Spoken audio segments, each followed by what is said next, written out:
Bab 162. Model manajemen Shadow Pavilion. Waktu dapat menghapus banyak hal.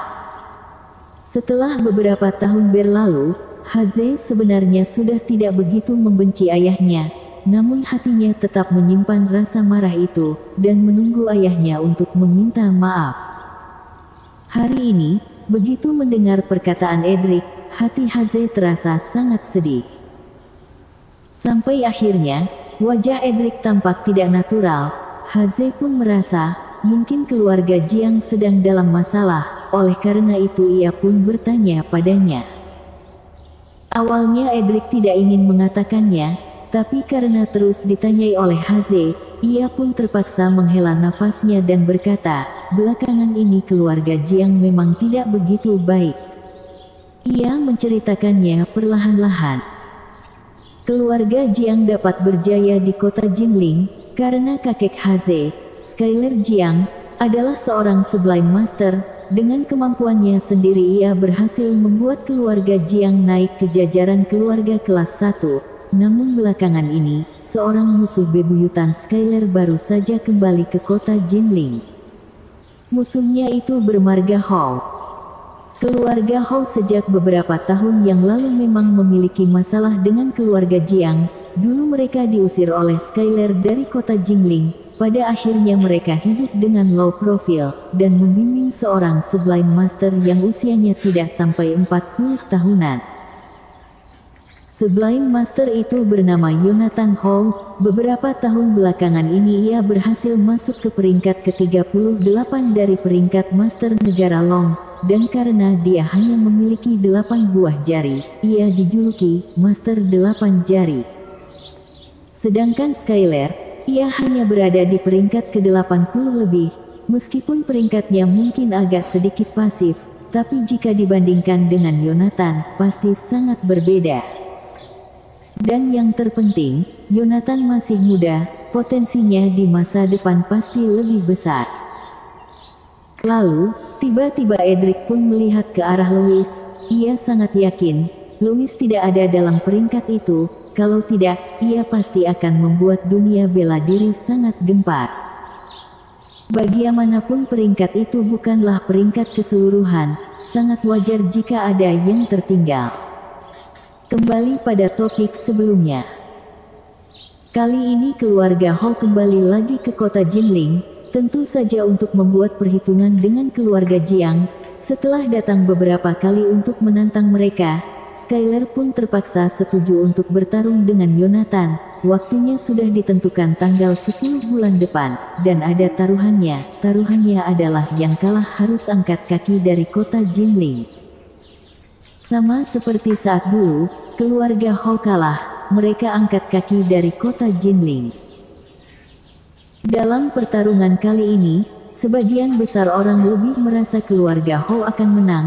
Oleh karena itu, keluarga-keluarga yang memiliki hubungan bisnis dengan keluarga Jiang, belakangan ini sangat diam, bahkan ada beberapa yang menjadi sangat dekat dengan keluarga Hou.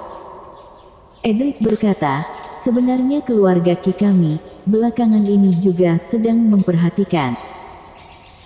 Setelah mendengarnya, perasaan Haze tidak bisa tenang. Tak disangka terjadi hal yang sebesar ini di keluarga Jiang, tapi ia juga tidak menyalahkan Edric, karena bagi keluarga pebela diri, hal seperti ini sangatlah wajar. Dan metode bertarung dengan taruhan seperti ini, bisa dibilang sudah sangat lembut. Kalau bukan karena ada aliansi bela diri yang menekan mereka dari atas, mungkin sudah terjadi peperangan berdarah. Saat mereka berdua berbincang-bincang, Louis juga mendengarkannya dari sebelah, tapi perasaannya tidak begitu bergejolak, seolah ia hanya sedang mendengar sebuah cerita dari seseorang yang tidak ada hubungannya dengan dirinya. Sepertinya memang tidak ada hubungannya dengan dirinya. Orang-orang dari aliansi bela diri itu memang sangat membosankan. Untuk apa mereka membuat peringkat master, benar-benar terlalu menganggur. Louis menggelengkan kepalanya dan berkata dalam hati. Louis kecil. Di tengah-tengah cerita, Sally tiba-tiba datang ke klinik Xinglin. Ia berkata pada Louis, temani aku pergi ke bar sebentar." "Ada apa, Kak Sally? Bukankah kau sudah menjadi seorang kultivator? Kenapa masih ingin pergi ke bar? Apa kau ingin mabuk? Jangan-jangan kau seperti kakak keempat, sedang patah hati." Sejak kakak ketiga menjadi seorang kultivator, ia sama sekali tidak mengurus barnya lagi. Ia langsung menyerahkannya pada bawahannya, dan selain itu, pekerjaan pembunuh bayaran yang sangat memiliki masa depan itu pun juga tidak pernah ia ungkit-ungkit lagi. Louis menebak, pakaian malam yang ia sembunyikan di dalam kamarnya itu, sepertinya sudah ia bakar habis. Menghadapi tindakan Sally ini, Louis hanya bisa menyimpulkan satu hal, tidak ada kerjaan. Patah hati apanya? Sally memukul kepala Louis keras-keras, lalu menariknya pergi dari klinik Singlin, bahkan sama sekali tidak menyapa Elsa. "Ada apa sebenarnya, kakak ketiga?" Melihat Sally sangat terburu-buru, wajah Louis pun tampak muram. Ia merasa mungkin ada sesuatu yang terjadi, oleh karena itu ia tidak tahan untuk bertanya. Sally berkata, "Louis kecil, kau juga sudah tahu identitasku sebagai pembunuh bayaran. Oleh karena itu aku tidak akan menutupinya lagi. Kali ini aku ingin menemui seseorang. Dia adalah atasanku di Shadow Pavilion, panggilannya adalah Hawkeye." Bagaimanapun Shadow Pavilion adalah sebuah organisasi tersembunyi, cara yang mereka gunakan adalah mode tim 1 lawan 3, dan setiap orang memiliki nama panggilan, agar kehidupan sehari-hari mereka terjaga. Nama panggilan Sally adalah Dark Rose, 3 orang lainnya dalam timnya adalah Hawkeye, serta Hei Bai Wu Chang, yaitu 2 orang yang waktu itu telah dibunuh oleh Louis. Hawkeye adalah atasan mereka, merupakan satu-satunya orang yang mengetahui identitas ketiga orang lainnya. Kali ini ia mencari Sally, kalau tidak salah tebak, seharusnya karena ada hubungannya dengan kematian Hei Bai Wu Chang. Sally membawa Louis, juga demi berjaga-jaga.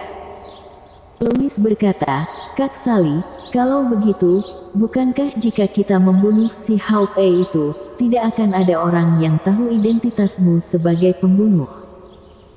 Saya mengangguk, memang benar begitu, meskipun Hawkeye juga memiliki atasan, tapi atasannya, sepertinya tidak mengetahui identitasku.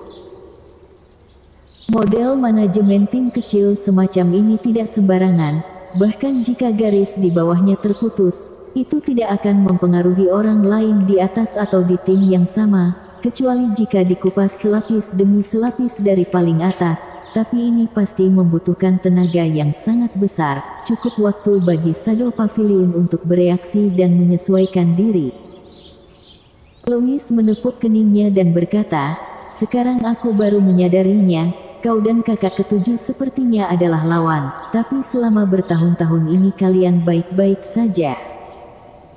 Aku juga baru tahu bahwa adik ketujuh adalah ketua aliansi bela diri Tiongkok Tengah beberapa waktu yang lalu. Lagi pula kerahasiaan pekerjaanku juga kulakukan dengan sangat baik." Tiba-tiba, Sally melotot ke arah Louis. "Bukankah ini semua salahmu? Begitu kau kembali, semuanya jadi berantakan." "Hehe, mendengarmu berkata begitu, aku malah merasa cukup bangga. Oh ya, Kak Sally, kenapa kau dulu bergabung dalam Shadow Pavilion, lalu kenapa sekarang ingin keluar?" Melihat sikap kakak ketiga ini, pasti dia bukan ingin pergi untuk minum teh dengan Hawkeye. Jelas sekali ia ingin menghabisinya, karena hanya dengan menghabisi Hawkeye, barulah ia bisa benar-benar melepaskan dirinya dari organisasi pembunuh ini. Sally berkata, "Kita bicarakan ini lain kali, tunggu sampai aku menyelesaikan masalah yang darurat ini dulu." Bersambung.